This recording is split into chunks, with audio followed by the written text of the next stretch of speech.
Hey guys, Josh from Sportitude here, and it is shoe review time, and we're going to be doing it on the Saucony Triumph 17, a new shoe that's going to be landing towards the back end of 2019, ready to go in 2020. Now, first things first, if you're a Saucony or you're a Triumph lover, you haven't fallen asleep in a time warp for 12 years. They've gone back to some original numbers here. So what we had, the previous version was the ISO 5, Triumph ISO 5.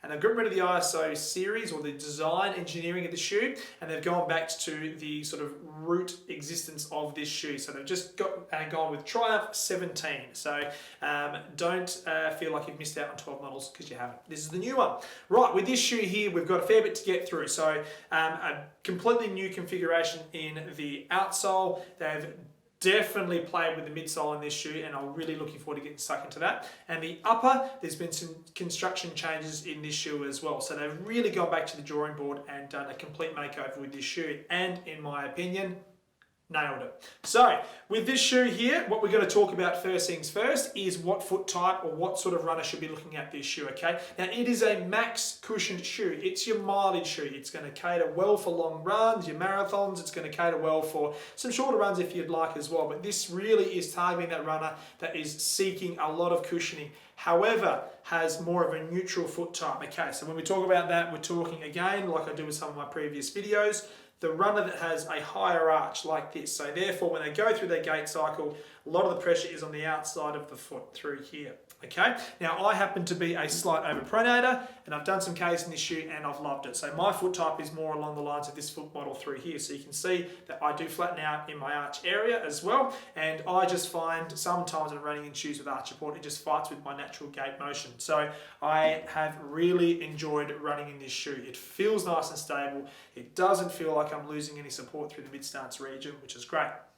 Cool. So what I like to do is I like to talk about the outsole first. So we'll go outsole, we'll go midsole, then we'll go upper. Outsole, crystallized rubber. All the yellow or the golden mustardy coloured area of this shoe you can see, that is a crystallized rubber. It is a hard, durable compound that lasts a long time, okay? The reason is a little bit harder is because it needs to protect the asset in this shoe, and that is the midsole, which we'll talk about in two ticks.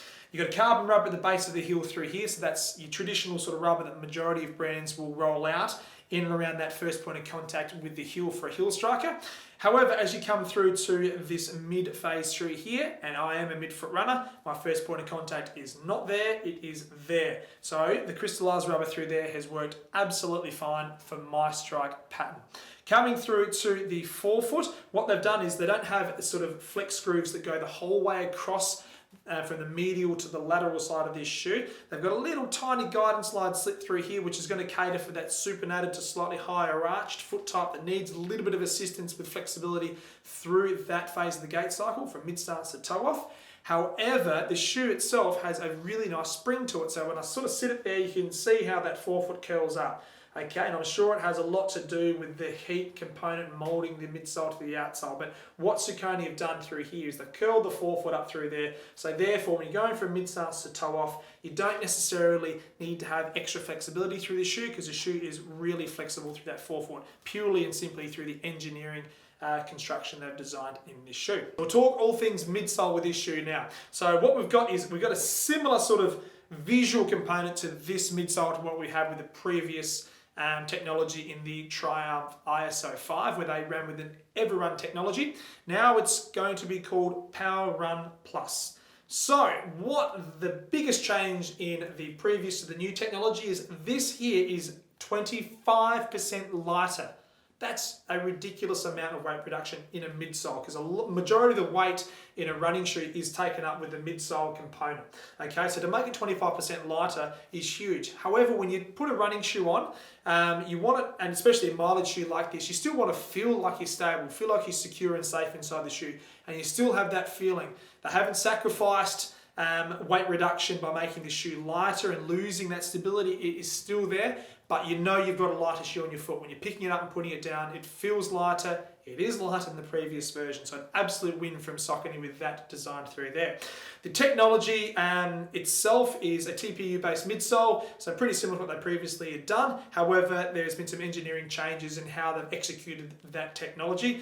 Now, the shoe, in true Saucony fashion, is on an 8mm heel-to-toe drop. Now, that's just true across the series with Saucony running shoes. They don't go anything higher than an 8mm. They play in that sort of market where they're trying to drop the heel-to-toe offset to encourage a more efficient running cycle for the runners out there. So Triumph family through here, there hasn't been any change in the heel-to-toe offset. Okay, coming through to the upper, what we've got here is we've got a nice internal construction and actually a pretty awesome design around the back of the heel counter. I've got to give them credit to the design. I reckon it looks fantastic around the back of the heel counter, but looks are one thing, functionality is another. It's nice and stable, so the internal construction of this shoe is solid at the back through here.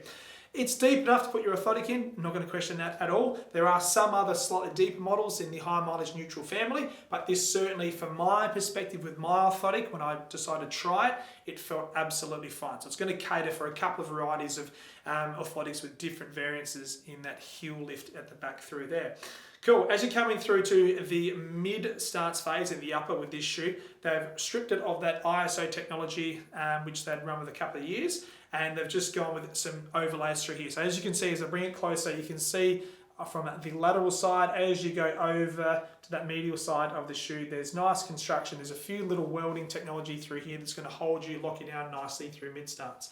Coming through to the forefoot, that was probably my biggest sort of criticism of the previous version. I just didn't like how my forefoot felt in the ISO 5 and even in the ISO 4. This for me feels nice and spacious through that forefoot. Just winding back the clock a couple of years now, I really like the fit of the ISO 3. I know there's some people out there would disagree with my perception. Drop a comment in this video below, we'll have a chat about it. But I really like the feel of the ISO 3. Didn't like the feel of the ISO 4 and 5 through that forefoot. And now with the Triumph 17, I really enjoy how my foot feels from mid to toe off. So it's a really nice shoe up top. So with all of that there is not much else I can really cover in this shoe. It's got a lot of change. It is a high mileage shoe. It is designed for that person seeking a really plush feel underneath your foot.